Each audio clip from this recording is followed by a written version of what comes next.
السلام عليكم البنات، مرحبا بكم معايا في قناتي لاله منى الدار مع اسماء. ان شاء الله رجعت لكم اليوم بوصفه جديده. غادي نحضروا مع بعضياتنا بيتزا سهله وسريعه ان شاء الله. غنديروها بالكفته.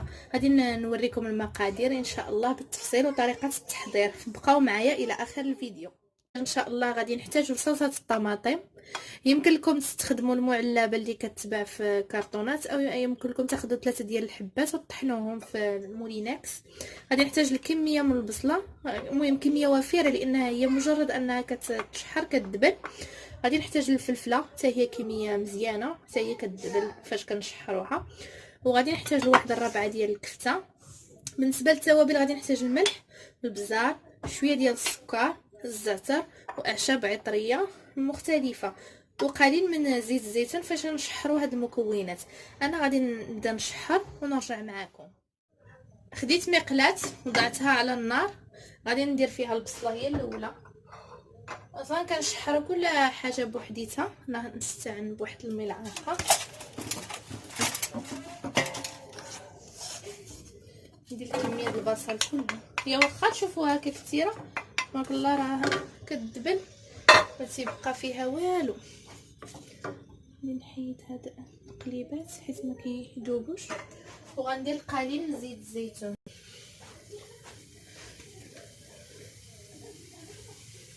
وشويه د الملحه باش تطلق داك الماء ديالها.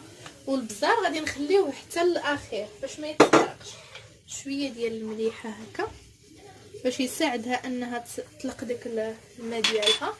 وغادي نشحرها حتى تدبل ونرجع معكم ان شاء الله باش نضيفوا لها الكفته.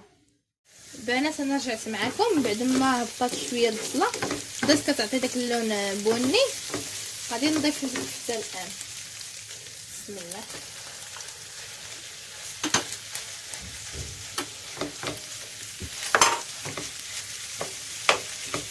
من الافضل الكفته ديالكم ما تكونش فيها العطريه، لان كانت فيها العطريه كتجي فيها واحد النسمه نجسه. وغادي نقسم بشويه ديال البزار وغادي نحركهم مع بعضياتهم حتى طيب الكفته ديالي ونرجعوا باش نوجدوا الكفته. انا رجعت معكم، نسيت تلهيت بالهضره وما وريتكمش منين ضفت الفلفله. بنفس الطريقه ضفتها وزدت عليها شويه نتاع زيت الزيتون والملحه وغادي نخليها حتى تهبط. حتى المرحله الاخيره عاد نزيد البزار باش ما يتحرقش. ونتلاقاو من بعد ان شاء الله باش نوريكم طريقه تحضير صلصه الطماطم. رجعت معكم مره اخرى دائما في اطار الاقتصاد. نفس المقله اللي دوزنا فيها البصله والفلفله غادي نصاوبوا فيها صلصه الطماطم، لان وحده كتشبع بالنكهه ديال الحاجه الاخرى. عندي هنا الكميه ديال الطماطم. انا كما قلت لكم يمكن لكم تستعملوا اللي في العلبه، كما يمكن تطحنوا غير مطيشه العاديه. انا ما متوفراش عندي واستخدمت هذه ديال العلبه حتى هي كتجي مزيانه. اللي درتو كيجي مزيان. غادي نضيف لها شويه د الملحه. غادي نحك شويه ديال الزعتر ندوزو بين يدي. نقيتهم من العويدات. شويه ديال الاعشاب العطريه، اعشاب بروفانس ولا اعشاب خليط الاعشاب العطريه. الا كانت ديروها ما كانش يمكنكم تستغناو عليها. غادي نضيف شويه ديال البزار وشويه ديال الزيت بلديه من الاحسن لان هي كتجي مزيانه مع الصلصه. وباش نعادل الحموضه ديال الطماطم باش ما تجيش حامضه غادي نستعمل واحد شويه نتاع السكر، غير شويه حتى نذوق. وغادي نطيبوا هادشي نخليوه فوق البوطه حتى تجانس العناصر ديالنا كامله. ونتلاقاو من بعد باش نمونطيو او نحضروا البيتزا ديالنا. السلام عليكم البنات. بالنسبه للمقادير العجين غادي نحتاجوا 800 غرام ديال الفرص نوعيه جيده. نحتاجوا الملعقه كبيره من زيت الزيتون. نحتاجوا واحد جبن مثلث، معلقه كبيره من الحليب غبره، معلقه كبيره من الخميره الفوريه، شويه ديال الزعتر، الماء دافي باش نعجنو، والسكر وشويه نتاع الملح انا نسيتو انا غادي نجيبو. غادي ندير البول باش نخلط المقادير ونرجع معكم.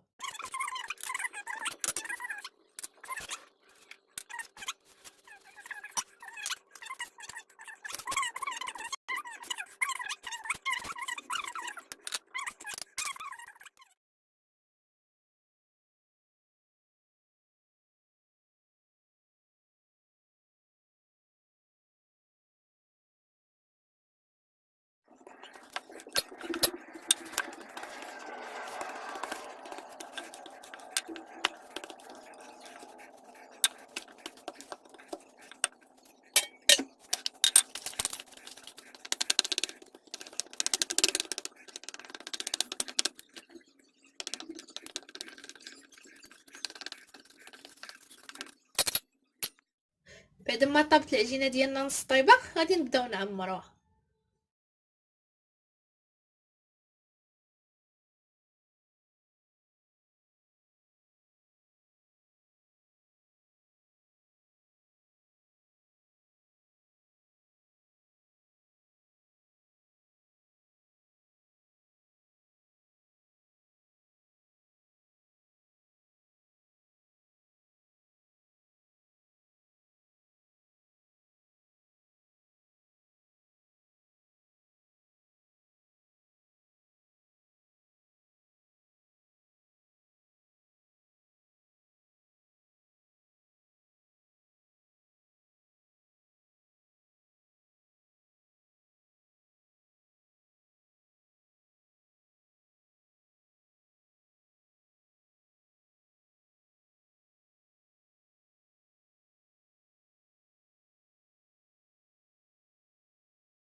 انا رجعت معكم بعد ما طابت البيتزا ديالي، قدمتها في هذا الصحن ورفقتها بالزيت الحار. المهم هذا الزيت كنرقد فيه الفلفله، والفلفله حاره بطبيعه الحال، وداك الزيت كنستعملوه هكا مع البيتزا او مع البقوله على حسب، عنده بزاف ديال الاستعمالات. يمكن لكم تنسموه بالزعتر او ورقه سيدنا موسى او الاعشاب العطريه اللي متوفره عندكم. انا ما توفروش عندي، قدمته بوحدو. والبيتزا انا قطعت منها واحد الطريف باش نوريه لكم، كتجي على هذا الشكل. لاباط ديالها كتجي رقيقه وبنينه، ديك البصيله هكا كيفاش كتكراميليزا كتعطي فيها واحد النسمه هائله. ان شاء الله غادي تجربوها وتردوا عليا الخبر.